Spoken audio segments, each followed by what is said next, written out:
Welcome back to Nest Talk, the Emory Eagles Podcast. Our first guest of the 2025-26 season, men's soccer senior Josh Grand. Welcome back to Nest Talk. This is the first episode of the 2025-26 season, and our first guest has had a ton of success so far this season, and we're so excited to see what else is to come. So I am here today with men's soccer senior Josh Grand. Hi, it's good to be here. So let's start from the beginning. What drew you to soccer? What kind of made you want to start playing it?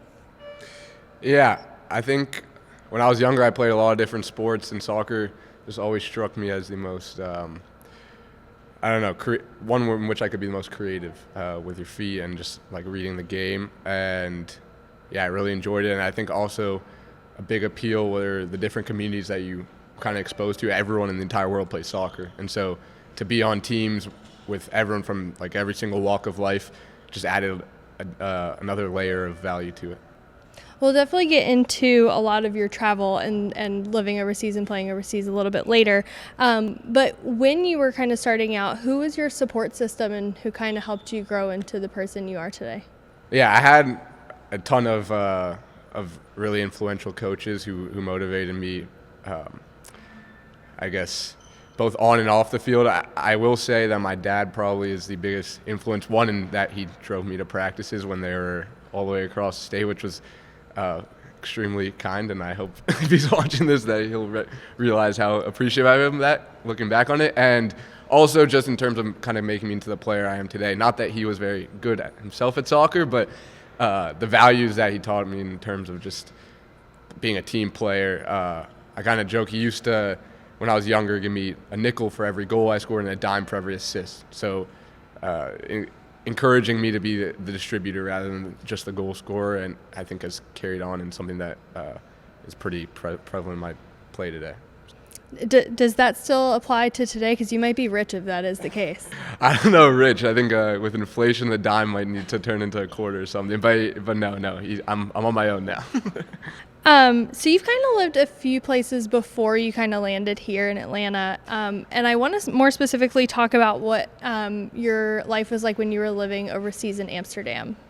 Yeah, so I moved from my home in D.C. to Amsterdam in the end of 7th grade, and it were really 3 formative years there, 8th, 9th, and 10th grade, where I kind of had this newfound freedom. You could bike everywhere, take public transport, and then going to school in an international school with everyone from around the world, and then playing on a Dutch team where you kind of thrust into the deep end, didn't know the language at first, and quickly trying to find community and figure that out. But it ultimately was the most enriching experience I think I could have possibly had for those 3 years, just because of how much I learned about the world, my kind of those around me, and then also myself and where I want to fit it. Well, like you said, soccer is a very international sport. Was there a difference playing it overseas than compared to here? Because it definitely seems more of a popular sport overseas. Yeah, certainly. Especially in the Netherlands, like everyone in the entire country watches soccer. They have tattoos of their favorite clubs on them, and the same when I studied abroad in Argentina. I think the biggest difference in the style of play. There's one story when I was like one of my first few practices in the Netherlands. I was playing and the coach says, the coach said, like, you look at Josh, he's really technical with his feet, but he doesn't know the first thing about playing soccer. And he said it in Dutch, so I didn't understand it. Everyone's laughing at me, and that's when I realized I got to learn this language. But it goes to show how much thought they put into reading the game, being aware of your surroundings, and I think the things that maybe in the U.S. we take for granted on understanding how soccer's played. How hard was it at that age? You know, that's such an influential age for people, and now you're having to learn another language. You're living somewhere you had never lived before. How hard was that for you? Yeah, it definitely did not come super easy. I think I had, again, a great support staff just of coaches and parents and family members, and then friends, which made it easier, and the Dutch are pretty straightforward people, so it became easier to learn as time went on. But yeah, it was a similar experience. I just started abroad in Argentina, and going there and being thrust into the deep end, and you don't know anyone, and you don't know the culture. I think it taught me a lot of modesty, just about, like, as Americans, sometimes we go right into the other countries and say, we're Americans, we know what we're doing here. And I think the reality is everyone has their own preferences, own culture, and own languages to understand. So taking a step back before imposing myself. What was that study abroad experience like for you in Argentina? What did you do? What did you learn? We want to hear all about it. It was awesome. I lived with a host family. I was playing an Argentinian soccer team, and so really like weeks at a time would go without speaking English. And I spoke a little bit of Spanish before I got there, but it was kind of fight or flight once I got there and learned it pretty quickly. But it was, yeah, again, a whole different culture, both from the Netherlands and from the U.S., and I learned so much just, again, about myself, but also how the world works and how other people think, how other people view us as Americans, and then also how to put in a good tackle when you're playing soccer. So let's get into more about Emory now. What was your recruiting process like once you finally landed here in Atlanta and you got to go to the Atlanta International School here? What kind of drew you to Emory? I mean, it's right down the road. Yeah, I don't know, when I moved to Atlanta my junior year, it was the middle of COVID, so it was hard to get seen and then also to really, just get involved in the community. And then right as everything started to open up, I tore my ACL. And right before I tore my ACL, we were at showcases, and I was had some offers from other schools, and was actually pretty basically verbally committed to one. And then I skied into a tree for people that'll find that funny at home.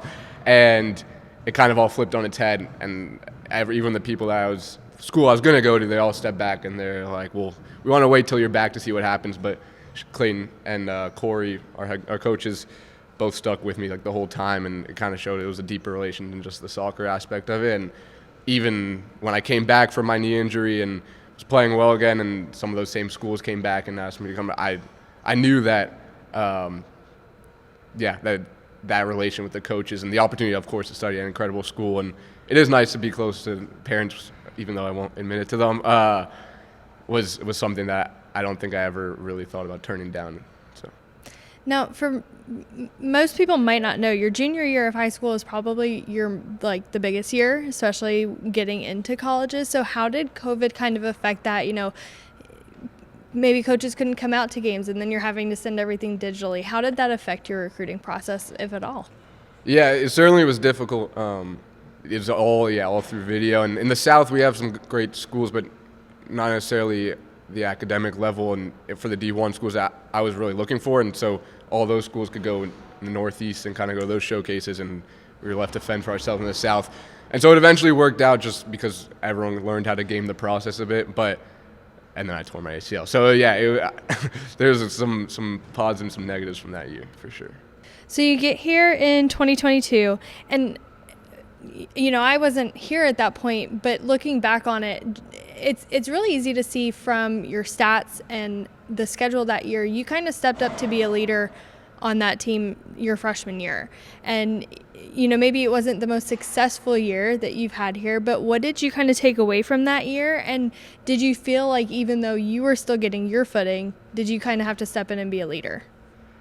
Well, yeah, I think putting in not the most successful terms is a bit lenient, because I think it was the worst record in program history. So it really was not a great season for the team and the program itself. And I stepped in again as like one of the only, it was 15 seniors or something. So I didn't really expect to get all that much playing time. And then in the first game, I played pretty well. And then again, Corey and Clayton just trusted me from pretty early on. And so it was super cool for me being able to like be the one freshman on the field and being able to play a part in our team's minimal successes. But I definitely, at the end of the season, I was able to see like what worked, what didn't, and also look at it and say like, this is a program that's been around for like almost a century, and it's awesome to be part of something bigger than yourself. But at the same time, it's a responsibility, and like to see us at the lowest point we've ever been kind of was a wake up call. And like I looked around, and there were some great other, like I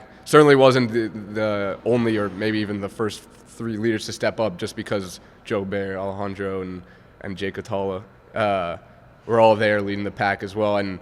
But I think there was a kind of motivation that we saw, like, we don't want this to happen again, and flipped it around pretty quickly next year. But it definitely was more responsibility than I anticipated bringing on that early. Yeah. Was there almost like a sit down between you guys where the returners said, like, we know we can do better than this. This program has had success before. Like, we want to be a part of that. For sure. Part of that was Griner induced because he scheduled practice at 6 a.m. So we're like, all right, if we're going to be this committed, we might as well give it our all. But I think the taste that was left in our mouth from that season before was like, this is just not enjoyable. And like, we all love soccer, especially at least the people coming back. Kind of, we weeded out the people graduated were the ones that were kind of the toxic ones on the squad, and we all realized like this is a sport we love, and like it's more fun when you're winning. So let's do anything we can to make us win again. And yeah, I think there was like a real buy-in. We like established a fine system, like a kangaroo court, and we again 6 a.m. practices, and started to hold each other more accountable. And like we realized the value in building something, and yeah, clearly paid off the next year. So. Well, yeah, because it worked, because the next year you guys win the UAA championship, the first one since 2012. So how did that kind of feel to see all that hard work that you guys had put in after that first season to then come to fruition in that championship? Yeah, it was incredible. I think Ale was crying on the field, which I wasn't quite there, but it was a lot of emotions for sure. It felt very earned, and I think that was like taught us all a lot, like things are better when you earn it. And to see how far we had come in just a year was super rewarding, and to know a large part of it was because of the work we put in behind closed doors was super, super validating to see. And I think that, the whole season we were kind of expecting, like we had a joke at the beginning of the season, second worst to first. And it was honestly a joke. We didn't really expect it. In each game that we won, we were like, oh, we're actually kind of doing this. And so for it to like become concrete and us actually be able to have something to show for it was pretty incredible. Well, that 2023 season kind of became the emergence of what we call Griner Ball, for those who don't know. So kind of explain what Griner Ball is. It is now a hashtag used on every men's soccer post on our Instagram. But kind of what is Griner Ball? And is it kind of the culture that you guys have created? Yeah, I think he'll be the first to say that you know it when you see it. It's not something you can put your finger on. He likes to call it a lifestyle, not a tactic, which I think is ambiguous, but probably the best way to describe it. I think it's become an embodiment just of like success, and you know it when you see it. I think that's the best way to describe it. So last season, before conference play, it was a little back and forth. There were some wins, there were some losses, but then conference play hit, and you guys were you were on a mission. And was that mission knowing, hey, we can go back to another UAA championship, let's do it back to back? Yeah, it was tough, the non-conference games. I think we came in with a massive expectation this season. Like, let's build off last year's success and become national championship contenders. And we were slapped in the face the first game, and it took a while to recover from that. And again, in the same way that the season before that, like, it felt good because our success was earned. I think it was a similar story for last year, where we had some serious hardships at the beginning. We learned from them.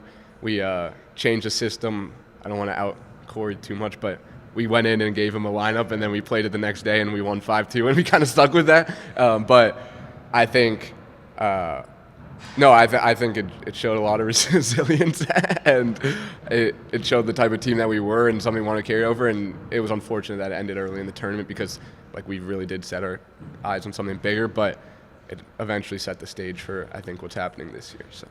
Well, yeah, we'll go right into that. You guys are currently ranked number 2 in the nation. Rankings are coming out at 4 o'clock today, so we'll be on the lookout for those. You're undefeated heading into conference play, 10-0, and I want to say we are one of only 2 programs with an undefeated men and women's soccer team, which is just amazing for both programs. So what's been kind of the switch this season for non-conference play to say, okay, we're just going to do this all season long? Yeah, that's a good question.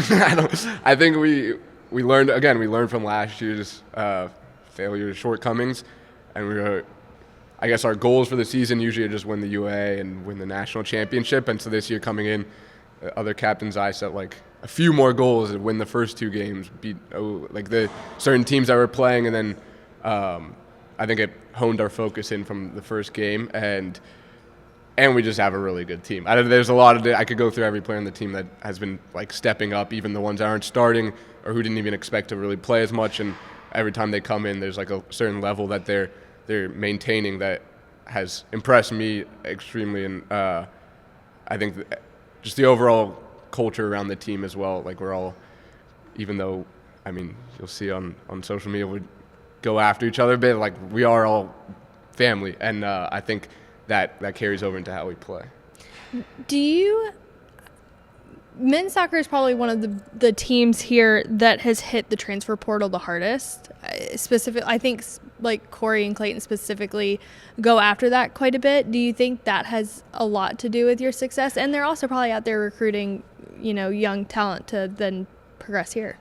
Yeah, for sure. I think the last few years we've tried to like find the balance, and it's taken both like some dissent from the players and then the coaches on okay, we need these pieces, let's bring in these pieces. And then maybe last year we learned a lesson, there were too many pieces we brought in because you're still trying to maintain this team culture. And so over the years we've learned, it was super odd for me last year. I was 20 coming in, and we had like 25-year-olds I was supposed, like, were asking me for like just different advice. I was like, I don't really.